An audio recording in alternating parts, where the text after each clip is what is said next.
नमस्कार, स्वागत आहे तुमचं चॅनलवरती।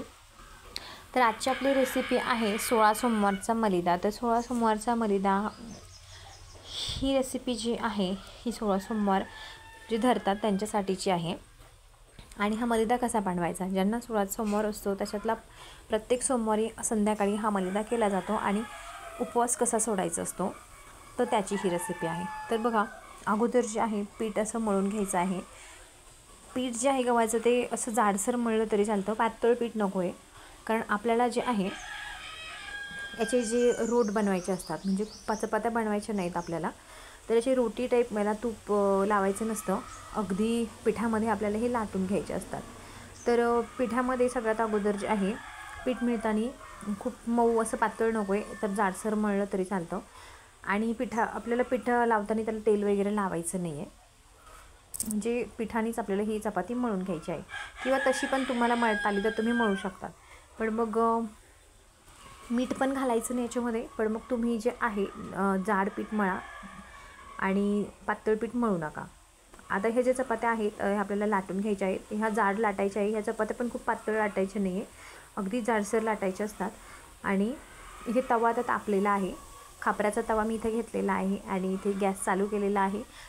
तवा गरम होऊन द्यायचा आहे आणि त्याच्यानंतर ही मी चपाती टाकलेली आहे तव्यावरती। तर ही चांगली भाजून घ्यायची आहे, याला तेल तूप काहीच लावायचं नाही वरनं, हे फक्त रोट बनवायचे म्हणून असे भाजून घ्यायचे आहेत। आता याची एक आपण इथे गॅसवर करतो, तर पहिलं ही गवऱ्यांवर भाजायची आणि गवऱ्यांवरचं पण खूप छान असा मलिदा बनायचा। पण आताच्या काळामध्ये गवऱ्या कुणाकडे नसतात आणि 16 सोमवारचा जे उपवास आहे आता ते सगळे बऱ्याचशा स्त्रिया करत असतात। मग आता हा मलिदा करायचा ते करायचा कसा, असा एक प्रश्न पुढे उभा राहतो। मग जसं की कोणी ब्राह्मणाला विचारतं, कोणी कोणाला विचारून, तर असा एक मार्ग निघलेला आहे की तुम्ही गॅसवरती पण हा जो मलिदा आहे याच्या चपात्या भाजू शकतात किंवा चुलीवर पण करू शकतात। फक्त आपल्याला याला तेल लावायचं नाही वरून किंवा तूप लावायचं नाही आहे, तूप नंतर टाकायचं असतं, पण लगेच हे असे रोट दिसले पाहिजे म्हणजे। आणि खापराचा तवा मी याच्यामुळे वापरलेला आहे की जसं की आपण गवऱ्यांवर भाजतो ना, तर तसंच खापराच्या तव्यावरती जर दमाने भाजतं आणि मग मलिदा चांगला पण होतो। तर असे मी 3 भाग इथे करणार आहे, म्हणजे 3 जे आहेत ह्या रोट बनवणार आहेत, मोठ्या मोठ्या जाड चपात्या म्हणू शकतो आपण याला, आणि चांगलं भाजून घ्यायचे आहेत। आता हे जाड लाटल्यामुळे याला भाजायला वेळ लागतो, आपली नॉर्मल चपाती जी आहे ती पटकन भाजून होते, यांना भाजायला वेळ लागतो। आणि त्याच्यामध्ये खापराचा तवा जर म्हटला ना तर तो अगोदरच तापायला उशीर होतो, त्याच्यामुळे याच्यावरती आणखीन वेळ लागतो। तर भाजल्यानंतर ती चपाती जी आहे काढून घ्यायची आहे एका ताटामध्ये आणि बाजूला करून घ्यायची आहे। तर अशा पद्धतीने आपल्याला जे आहे तर अशा 3 चपात्या पूर्ण लाटून घ्यायच्या आहेत। तुम्ही तुमच्याकडे जशी कुटुंब असेल तसं इथे चपाती लाटू शकता। आता मी इथे जे आहे माझे छोटी फॅमिली आहे, आम्ही 4-5 जणच आहे, म्हणजे आपल्याला देवाला नैवेद्य दाखवावा लागतो, आपल्या स्वतःला पण प्रसाद उपवास सोडायला ठेवावा लागतो आणि इथे गाईला पण तुम्ही नैवेद्य ठेवू शकता।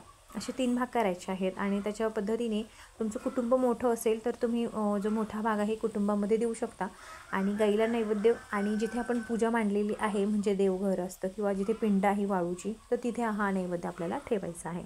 तसे 3 भाग करायचे आहे। तर त्याच्यामुळे हे जे जाड इथे रोट लाटलेले आहे तर ह्या पण मी ते 3 लाटणार आहे, तुम्ही जास्त पण लाटू शकतात। लाटल्यानंतर तुम्ही त्याचे 3 भाग करायचे आहे आणि तुम्ही भाग लहान मोठे करू शकतात, कारण फॅमिली मोठी असली तर तुम्ही मोठा भाग घरात ठेवू शकतात, म्हणजे तो तुम्हाला उपवास सोडायला होणार आहे आणि प्लस घरामधल्या बाकीच्या मंडळींना पण होणार आहे। आणि आता ही दुसरी पण चपाती मी चांगली भाजून घेणार आहे। तर याला तेल तूप न लावता छान असं रोटसारखं हे दिसणार आहे आणि खूप सुंदर अशी भाजून निघते खापराच्या तव्यावरती। तर त्याच्यामुळे मी इथे स्पेशली जे आहे 16 सोमवारला म्हणून हा इथे खापराचा तवा मी इथे घेतलेला आहे। आणि श्रावण महिन्यापासून मी 16 सोमवारचा जो उपवास आहे ते चालू केलेले आहे आणि आता मला वाटलं की ही रेसिपी जी आहे माझी जुनी चॅनलवरती खूप चाललेली आहे, म्हणून नव्याने व्ह्यूअर्सपर्यंत पोहोचवा म्हणून मी ही रेसिपी पुन्हा टाकत आहे। आणि खूप उत्तम असा हा जो मलिदा आहे तो आता आपला बनणार आहे। तर अशा मी 3 समान चपात्या इथे लाटून घेतलेल्या आहे आणि लाटल्यानंतर त्या चांगल्या भाजून घ्यायच्या आहे आणि भाजल्यानंतर थोड्याशा थंड होऊ द्यायच्या आहे। तर भाजल्यानंतर लगेच आपल्याला मिक्सरमध्ये बारीक करायचं नाही, तर थंड होऊ द्यायचं आहे आणि थंड झाल्यानंतर आपल्याला मिक्सरमधून बारीक करायच्या आहेत, म्हणजे लगेच गरम गरम जर बारीक केल्यानंतर चांगल्या बारीक होत नाही आहे त्या। आणि अशा थोड्याशा ओलसर होतात त्या, त्याच्यामुळे चांगल्या भाजून द्यायच्या आहेत आणि मग मिक्सरमध्ये आपण बारीक करणार आहोत. तर आपण पूर्ण सगळ्या चपात्या भाजल्यानंतर गूळ पण बारीक करायचा आहे. आता गूळ जे आहे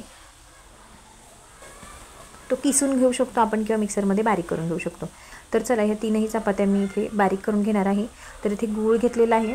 गूळ इथे मी आयुर्वेदिक गूळ घेतलेला आहे, अगदी काळ्या कलरचा आहे आणि मी हाच गूळ वापरते. तर तो आता मी चांगला इथे बारीक चाकूने चिरून घेणार आहे. किसून घेऊ शकतो, पण चिरून जे आहे पटकन चांगलं होतं असं मला वाटतं. हे बघा, अगदी असं केलं तरी पण तो गूळ आहे अगदी अलगद खाली ताटात निघतो. तर जितकं आपल्याला मलिदा बनवायचा आहे तितक्याच प्रमाणात गूळ घ्यायचा आहे.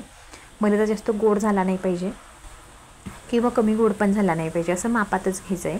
जर 3 चपात्या असल्या तर तुम्ही साधारण पाऊण वाटी इथं गूळ घेऊ शकता किंवा अर्धे एकदम एक पूर्ण वाटी घेतली तरी चालेल. तर चला इथे मलिदा तयार झालेला आहे. मिक्सरमध्ये जे आहे चपात्या बारीक झालेल्या आहेत आणि इथे मलिदासाठी गूळ बारीक जो कापलेला आहे तो इथे टाकायचा आहे. आता हे चांगलं मिक्स करून घ्यायचं आहे. खूप सोपी रेसिपी आहे, खूप अवघड नाही आहे, अगदी झटपट होते. चपात्या गार झाल्यानंतर मग त्याच्यामध्ये मिक्सरमध्ये बारीक केल्यावर गूळ टाकायचा आहे. मग मिक्स करून घ्यायचा आहे चांगला, म्हणजे गूळ जो आहे पूर्ण मलिदाला लागला पाहिजे. तर खालीवर करून पूर्ण जे आहे याच्यामध्ये मिक्स करून घ्यायचं आहे आणि याच्यामध्ये इथे गावरान तूप टाकायचं आहे. लक्षात घ्यायचं आहे की इथे फक्त गावरान तुपाचाच वापर करायचा आहे. साधं तूप किंवा आपलं तेल पण इथं घ्यायचं नाही आहे. म्हणजे हा गावरान तुपाचा मलिदा होतो आणि गुळाचाच मलिदा इथं खायचा असतो, उपवास सोडायचा असतो. याच्यामध्ये मीठ टाकायचं नाही आहे. हे 2-3 गोष्टी लक्षात घ्या आणि मग आता मिक्स केल्यानंतर हा मलिदा तयार झालेला आहे. खूप सोप्पा आहे बघा, अगदी मला वाटतं की 10-1 मिनटामध्ये हा मलिदा होऊन जातो. तर खालीवर करून गूळ सगळा मिक्स करून घ्या, कारण गूळ बारीक मोठे तुकडे असतात. शक्यतो समप्रमाणामध्ये गूळ जो आहे बारीक करून घ्या किंवा किसून घेतला तरी चालतो. गुळावर डिपेंड आहे. कधी कधी काही गूळ खूप कडक असतो, तर फक्त गावरान तुपाचा इथे वापर करायचा आहे. तर गावरान तुपाची रेसिपी पण आपण लवकरच घेऊन येणार आहोत. तर अशा पद्धतीने मलिदा तयार झालेला आहे. तर तुम्हाला या मलिदाची रेसिपी कशी वाटली ती मला कमेंट करून नक्की कळवा. व्हिडिओ आवडला असेल तर व्हिडिओला लाईक करा, चॅनलला सबस्क्राईब करायला विसरू नका. तर भेटू आपण नवीन व्हिडिओबरोबर लवकरच. तोपर्यंत चला टाटा आणि बाय बाय.